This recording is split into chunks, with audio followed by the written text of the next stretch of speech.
بسم اللہ الرحمن الرحیم دوستوں، میں اپنے پروگرام بھٹہ کے ساتھ آپ کی خدمت پہ حاضر ہوں اور پیرس میں ایفل ٹاور کے نیچے کھڑا ہو کے میں چھلی کھا رہا ہوں اور میرا کیمرہ مین آپ کو دکھائے گا پیچھے ایفل ٹاور میں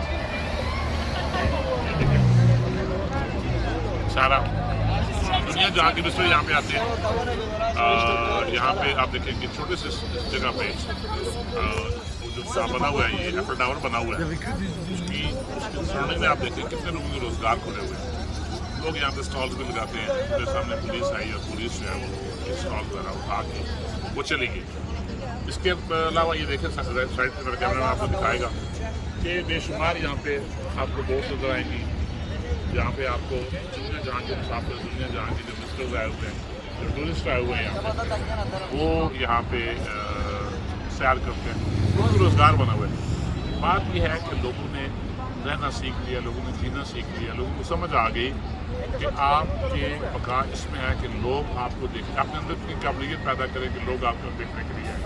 مجھے آج احساس ہوا ہے کہ ہمارا جو پاکستان میں ماحول ہے، ہمارے پاکستان ہے، وہ کسی طریقے سے کم نہیں ہے۔ بے شمار میرے پڑوس میں روہتاس فورٹ ہے، وہ کسی طریقے سے کم نہیں ہے۔ میں نے ہمارے پاکستان کا نام لیا، آپ شاہی مسجد کو دیکھ لیں، وہ کسی طریقے سے کم نہیں ہے، لیکن ہم ان میں اس کے علاوہ بے شمار پورا پاکستان میں بے شمار ایسی جگہیں ہیں جن پہ جہاں پہ لوگوں کو اکٹھ کیا جا سکتا ہے، کیونکہ بلوچستان ہے، نارڈرن ایریاز ہمارے جتنے ہیں وہاں پہ، لیکن ہم کچھ نہیں کر سکیں۔ چھوٹا سا پیغام ہے میرا کہ اپنے آپ کو اس قابل کریں، اپنے آپ کو اس قابل بنائیں کہ لوگ اسی طرح دیکھیں، لوگوں کی خوشی دیکھیں، لوگ آ رہے ہیں کہ لوگ آپ کے پاس آئیں اور میرا پیارا پاکستان دیکھیں۔ پاکستان زندہ باد۔